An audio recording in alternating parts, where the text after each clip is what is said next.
Olá, pessoal. Nesse vídeo, a gente vai ver esse tema.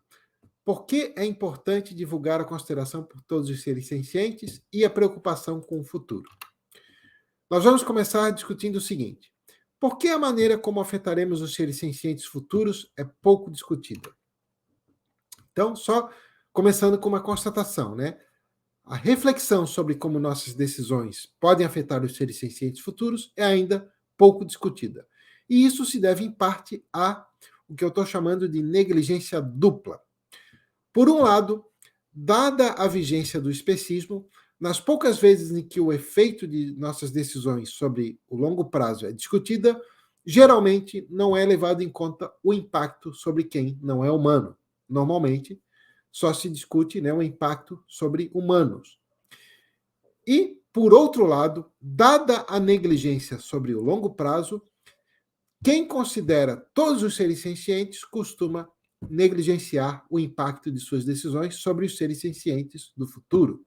Então, nós temos aí essa negligência dupla, né? Por um lado, quem se preocupa com o futuro porque é especista não considera os não humanos, e por outro lado, quem não é especista porque, digamos, tem um viés temporal, não leva em conta os seres sencientes futuros.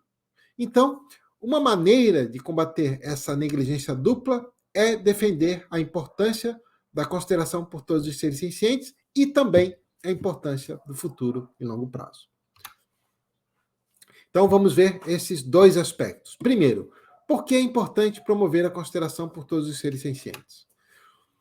Riscos S são riscos de que, no futuro, surja um sofrimento de magnitude astronômica, muito maior do que o sofrimento que existe atualmente. Muitos desses riscos S se relacionam à desconsideração por seres não humanos. Por isso, promover a consideração moral de todos os seres sencientes é uma estratégia importante para reduzir um dos maiores fatores de riscos para os riscos S, que é a desconsideração pelos seres sencientes. Só existe tanto sofrimento no mundo, tanto atualmente quanto possivelmente existirá no futuro, porque existe a desconsideração por seres sencientes, e a vasta maioria dos seres sencientes que sofrem atualmente e que potencialmente poderão sofrer no futuro são não humanos. Então, é importante observar o seguinte, que é necessário defender a consideração por todos os seres sencientes, independentemente de espécie, de se são vítimas de práticas humanas ou de danos naturais, do seu grau de inteligência, do seu tamanho, da época em que existirão, de se vão ser orgânicos ou não no futuro, etc. Bom, por que eu estou enfatizando isso? Porque esses são os tipos de situações que afetam os seres sencientes que são mais negligenciadas. Por exemplo, independentemente de espécie, por quê? Porque os seres sencientes mais negligenciados são os não humanos. De se são vítimas de práticas humanas ou de danos naturais, porque até mesmo os ativistas da causa animal, normalmente negligenciam os danos que os animais padecem em decorrência de processos naturais, como fome, sede, doenças e etc. Bom, independentemente do grau de inteligência, porque aqueles animais que são considerados pouco inteligentes normalmente recebem menos consideração, né? Independentemente de tamanho, porque aqueles animais que são de tamanho pequeno, como crustáceos, insetos, normalmente recebem menor consideração, né? Independentemente da época que existirão, porque os seres futuros normalmente recebem pouca ou nenhuma consideração, né? Independentemente de se serão ou não orgânicos, porque é possível que no futuro surjam formas de senciência não orgânicas, né? Em meios digitais, por exemplo, e esses seres, por serem muito diferentes dos animais, por exemplo, não receberem consideração moral, e por aí vai.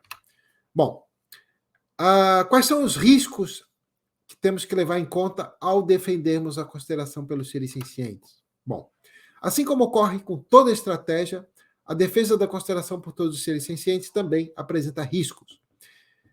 Só que essa estratégia tem um grande potencial de ser vastamente positiva em prevenir os riscos de sofrimento futuro, se esses riscos forem evitados. Vamos ver dois exemplos a seguir. O primeiro risco é o risco de a defesa da consideração por todos os seres sencientes gerar rejeição e antagonismo. Esse risco pode ocorrer principalmente se essa defesa estiver associada a ideias controversas. Por essa razão, é importante a gente priorizar metas que possam ser aceitas por muitas visões, apesar de discordâncias que possam existir quanto a outras questões mais específicas. Nesse sentido, por exemplo, é melhor enfatizar que a consideração pelos seres sencientes é compatível com as mais variadas visões em ética e em política do que defender uma visão específica em ética ou política. Com isso, a gente consegue aumentar a probabilidade de a consideração por todos os seres sencientes ser vista como uma meta comum e não como um fator para aumentar o antagonismo, por exemplo, que é algo que surgiria se ela fosse vista como sendo uma meta específica de uma corrente específica de ética ou de política. Então, vale a pena enfatizar que essa é uma meta comum que as pessoas deveriam aceitar, independentemente de que visão específica elas adotam em teoria ética ou em teoria política. Outro risco é o risco de a gente promover os valores opostos sem querer.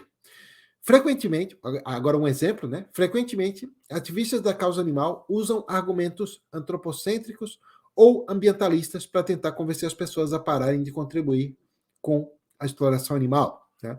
A ideia é de que, como as pessoas são especistas, vai ser alegadamente mais fácil convencê-las com argumentos que não são centrados na consideração pelos animais.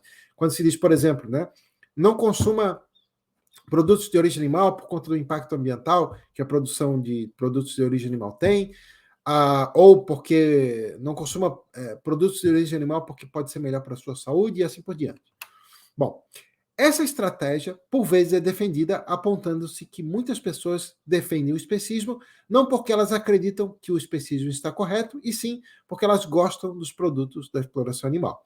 Assim, se as pessoas pararem de consumir animais, mesmo sem ser por consideração aos animais, não vão ter mais uma razão autointeressada para defender o especismo, que é o fato de consumirem animais, então elas poderão aceitar mais facilmente a consideração por todos os seres sencientes. É assim que essas estratégias, né, que usam argumentos antropocêntricos ou ambientalistas, são defendidas. Então, apesar de ser importante levar essa possibilidade em conta, isso que foi apontado, também tem riscos grandes em relação ao uso dessa estratégia, que eu estou chamando aí de estratégias indiretas, que são as estratégias que usam argumentos antropocêntricos e ambientalistas. Alguns dos principais riscos são os seguintes. Primeiro, esse tipo de estratégia não muda a visão que as pessoas têm em relação aos animais. E essa visão é a causa de os animais estarem na situação em que estão. E é também um dos fatores de risco para os riscos S, talvez o principal fator de risco. Essas estratégias, que apelam a argumentos antropocêntricos e ambientalistas, reforçam valores ambientalistas e antropocêntricos.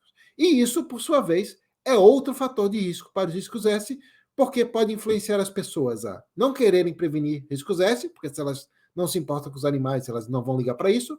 2, pode aumentar a natureza, aumentar o território natural, sem levar em conta o vastíssimo sofrimento que seria gerado por conta já dos processos naturais, né? Como a gente viu em outros vídeos, a vasta maioria dos animais se reproduz maximizando os filhotes, de ninhadas que têm milhares ou mesmo milhões, normalmente sobrevive 1 ou 2 por ninhada e assim por diante. Bom, pode influenciar as pessoas a pensarem que colonizar o espaço seria uma coisa boa, seria então multiplicado todo o sofrimento que existe na Terra, seja por agência humana, seja por causas naturais, para outros planetas e outras galáxias no futuro. Poderia fazer as pessoas pensarem que gerar seres sencientes digitais não seria algo problemático, porque elas teriam então valores antropocêntricos ou ambientalistas. Ou seja, essas estratégias negligenciam o impacto que a visão de mundo que é passada adiante tem sobre as consequências. Então, parece então mais seguro focar a argumentação na própria consideração pelo ser senciente e não nessas outras razões. Ou seja, essas outras razões são bons exemplos de coisas que poderiam ter um impacto positivo em curto prazo, mas piorarem tudo dali para frente. Então, aí nós temos, parece que, razões fortes para centrar a defesa da consideração pelos seres sencientes em argumentos que enfatizam essa consideração e não em argumentos que enfatizam valores antropocêntricos ou ambientalistas.